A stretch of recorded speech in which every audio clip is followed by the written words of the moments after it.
ब्रेकनंतर बुलेटिनमध्ये आपल्या सगळ्यांचं पुन्हा एकदा स्वागत आणि यानंतर पाहूयात 100 हेडलाईन्स। नागपूर जिल्ह्यात शेतकरी आक्रमक, टायर पेटवून रास्ता रोको, संतापलेल्या शेतकऱ्यांनी नागपूर मुंबई समृद्धी महामार्गावर वाहतूक पूर्णपणे रोखली।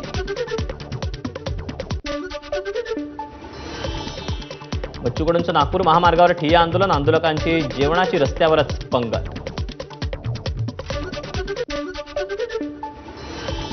सरकारनं पहिल्या दिवसापासून सकारात्मक भूमिका ठेवली, रेल रोको रास्ता रोको करून काही फायदा नाही, चर्चेतून मार्ग निघतो, मुख्यमंत्र्यांची प्रतिक्रिया।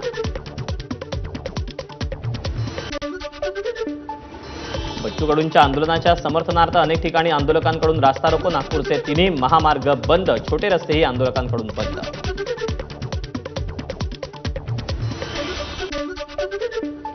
महसूल मंत्री चंद्रशेखर बावनकुळेंचा बच्चू कडूंशी फोनवरून संवाद, आम्ही मुंबईला येणार नाही, कडूंनी फोनवर केलं स्पष्ट, आम्ही 4-5 शेतकरी नेते मुंबईत येण्याऐवजी तुम्ही इथे या, कडूंची मागणी।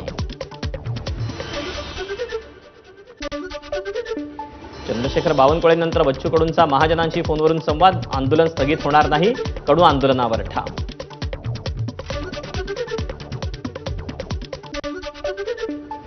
चर्चेची दारं खुली आहेत, पण बच्चू कडूंनी मुंबईत यावं, कडूंनी मुंबईत येण्यावर बावनकुळे ठाम, तर बच्चू कडूंची भूमिका योग्य नाही, बैठकीला न येणं योग्य नव्हतं, बावनकुळेंचं वक्तव्य।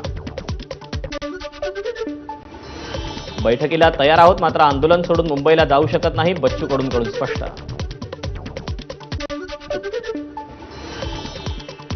उच्चस्तरीय बैठक मुंबईतच होते, आंदोलनस्थळी कशी होईल? मुख्यमंत्री, उपमुख्यमंत्री, कृषी मंत्री, महसूल मंत्र्यांनी आंदोलनस्थळी जाणं अशक्य, 18 अधिकारी, सर्व सरकारच कसं आंदोलनस्थळी नेता येईल? बावनकुळेंची विचारणा। आम्ही ठाकरे सरकारसारखे हुकुमशाह नाही, मुंबईत बोलावून जेलमध्ये टाकण्याच्या आरोपांवर बावनकुळेंची प्रतिक्रिया। कर्जमाफीसाठी राज्याकडे पैसा नसेल तर मोदींनी मदत करावी, मुंबईत दौऱ्यावर असलेल्या पंतप्रधान मोदींकडे बच्चू कडूंची मागणी, जय जवान जय किसान नाही तर मर जवान मर किसान हा नारा झालाय, कडूंचा संताप। बच्चू कडूंच्या मागण्या रास्त असून याबाबत सरकार सकारात्मक, मुख्यमंत्री फडणवीस नक्कीच पर्याय काढतील, कृषी मंत्री दत्ता भरणेंची प्रतिक्रिया। बच्चू कडूंनी कालची रात्र जामठा इथे महामार्गावर काढली, शेकडो ट्रॅक्टर आणि वाहनांसह आंदोलक महामार्ग रोखून बसलेले होते।